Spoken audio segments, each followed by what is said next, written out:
Swastiastu. Om Swastiastu.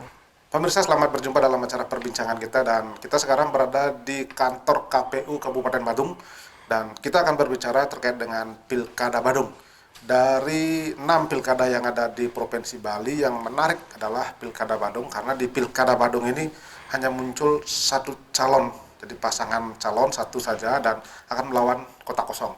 Dan untuk membahas tentang itulah, makanya kita hari ini hadir di Rumah Pintar Pemilu Kabupaten Badung untuk berbincang bagaimana sesungguhnya pilkada ini ke depan dan bagaimana harapan-harapannya kepada masyarakat. Apakah pilkada ini akan mampu menarik minat dari para pemilih untuk menyampaikan aspirasinya. Untuk itu kita akan berbincang dengan anggota KPU Kabupaten Badung di bidang informasi, kemudian perencanaan dan data, Bapak I Gusti Ketut Gede Arsane Putre Hesa.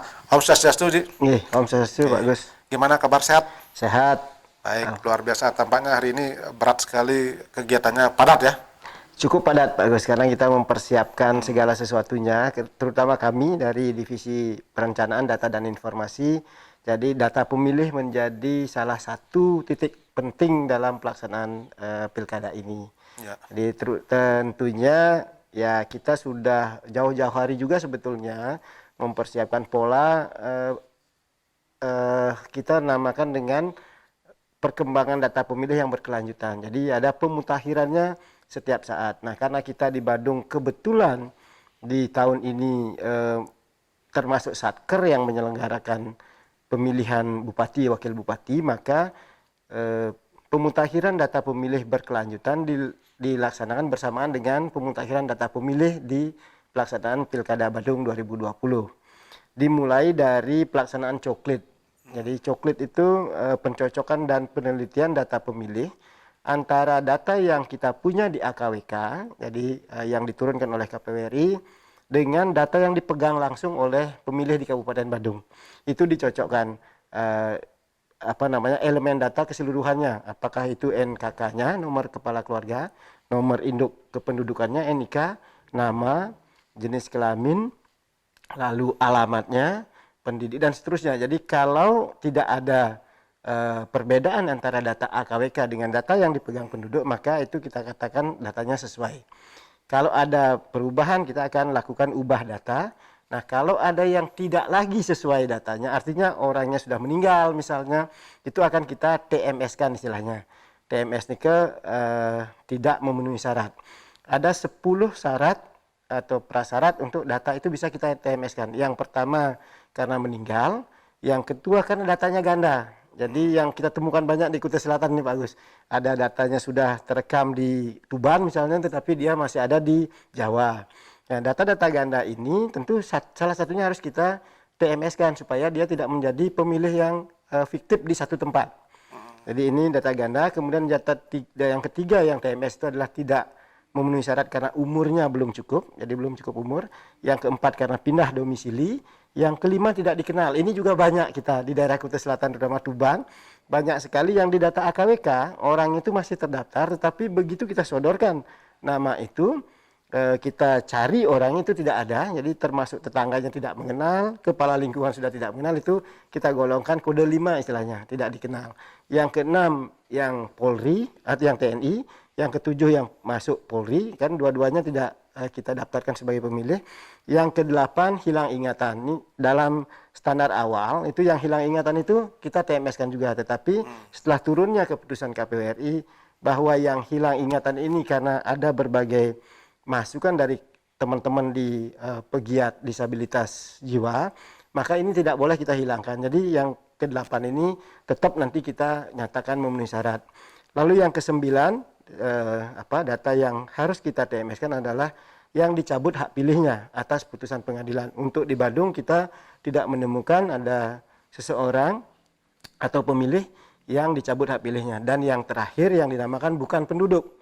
Ada orang yang sudah tinggal lama di daerah tersebut, misalnya di Badung ini, dia sudah tinggal lama di Badung tetapi dia tidak pernah KTP, punya kakak di Badung, ini kita golongkan sebagai bukan penduduk Badung. Jadi ini harus kita TMS-kan. Dengan 10 kriteria itu, Jadi data awal di AKWK kita 402995. Jadi jumlah pemilih dalam AKWK di Badung yang kita coklat Pak Agus, itu jumlahnya 402.995 data.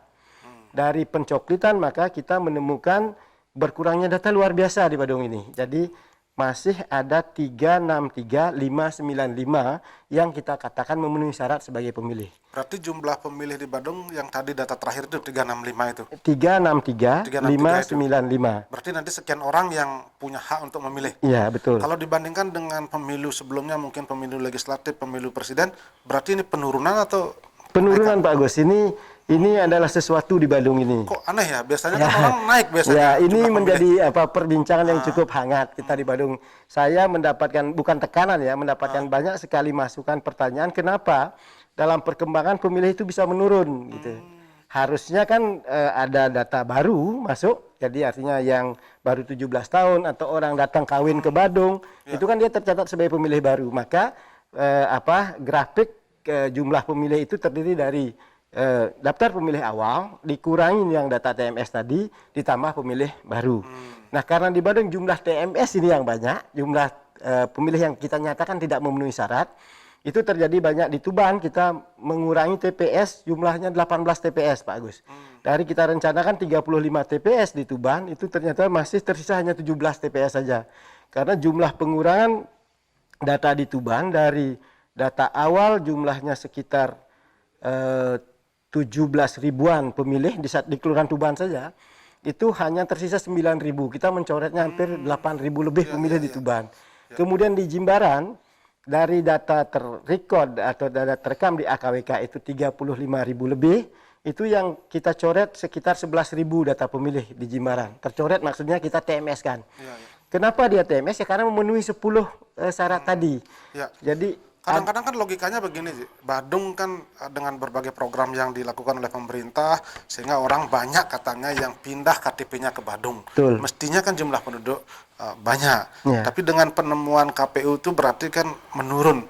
Nanti bisa dipertanggungjawabkan nggak data itu? Ya, ini yang kita sampaikan hasilnya kemarin. Ketika selesai coklat, kita lakukan uji publik, Pak Gus. Kita lakukan uji publik, kita undang dinas terkait seperti Dinas Kependudukan dan Catatan Sipil, Kesbangpol Badung, lalu Bawaslu. Dia mencermati juga data ini. Termasuk kita sampaikan juga kepada setiap kepala lingkungan di Badung ini. Jadi setelah PPDP kita bekerja, di buku kerjanya itu, di bagian akhir pertanggungjawabannya dia harus melakukan koordinasi akhir dengan kepala lingkungan. Apa yang dia dapat di lapangan, dicocokkan dengan data yang dipegang kepala lingkungan, benar enggak datanya seperti ini. Kalau ada keberatan dari kepala lingkungan, maka data di awal sudah akan diperbaiki. Oh, ini orangnya ternyata memang masih ada, tetapi dia tinggalnya di sini misalnya, atau memang sehari ini dia sedang pulang ke kampungnya.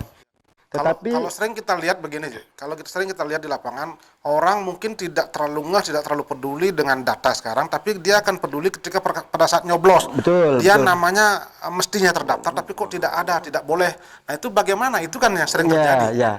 Nah, ini pengalaman di 2015 di Tuban itu ada 3 TPS yang jumlah kedatangan pemilih ke TPS itu dari waktu itu masih boleh 1 TPS 800 pemilih karena hanya untuk pemilihan bupati.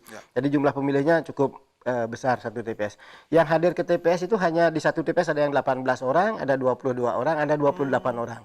Jadi pengalaman itulah yang membuat kami pengalaman empiris ini mengambil posisi bahwa ketika orangnya sudah tidak dapat dipertanggungjawabkan datanya yang ada pada kita, maka kita akan lakukan TMS.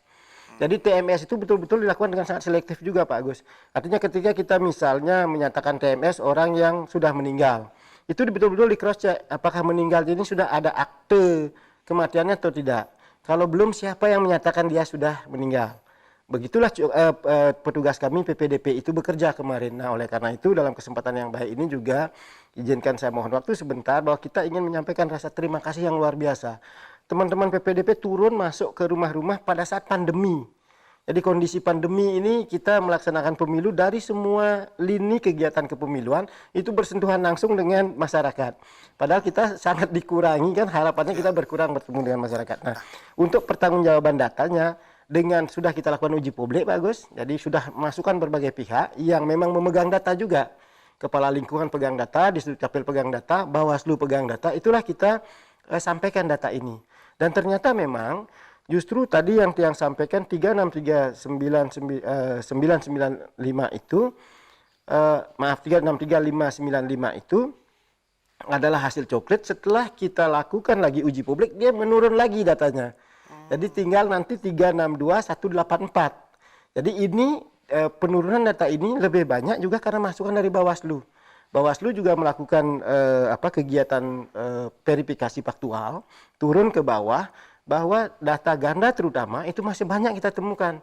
Jadi ternyata yang Pak Agus sampaikan itu betul. Jadi orang tertarik untuk tinggal di Badung karena fasilitas yang diberikan, akan tetapi di daerahnya juga belum tentu dia mencabut data kependudukannya. Ya, ketika dia sudah pindah misal, atau sebaliknya, dia dulu sempat tinggal di Badung, sudah punya data-data di Badung, ketika dia pindah ke daerah asalnya lagi, di sana sudah terdata, yang di sini tidak mau dicabut. Nah, sekarang kalau mereka komplain pada saat pemilu langsung di situ, kemana mereka harus lakukan pada saat hari halo ini? Ya, begini, pernyataan TMS terhadap data pemilih itu tidak merupakan penghilangan hak pilih, itu dasarnya. Jadi tetap saja ketika nanti di hari H hadir ke TPS datang dengan membawa bukti kependudukan, pemilih itu tetap bisa melakukan hak pilihnya dengan membawa KTP elektronik setelah jam 12 ketika surat suara masih ada. Jadi tetap difasilitasi seperti itu, Pak Agus. Baik, terima kasih. Berarti artinya memang hak memilih mereka sebetulnya tidak hilang. Tidak hilang. Hanya data awal mereka memang tidak tercatat. Iya. Tapi kalau dengan membawa identitas yang lengkap, kemudian ada bukti-bukti, mereka sebetulnya bisa. Boleh memilih. Tapi ada ketentuan setelah jam 12. Setelah jam 12. Karena Baik. data kita inginkan bersih juga, tidak ada data ganda. Ya, artinya memang KPU sebetulnya sudah mendata dari awal ini kan. Betul. Kadang-kadang kan masyarakat kita belakangan baru mulai ramai ketika pada saat hari ya. Betul. Baik, terima kasih Pak Gong Haji, luar biasa. Mudah-mudahan ini bisa memberikan informasi karena nanti setelah ini juga kami akan berbincang terkait dengan kepemilikan anggota yang lainnya. Terima kasih ya. Terima kasih, Agus. Terima kasih. Selamat siang. Terima kasih. Dan pemirsa, kami akan kembali nanti setelah pariwara berikut ini.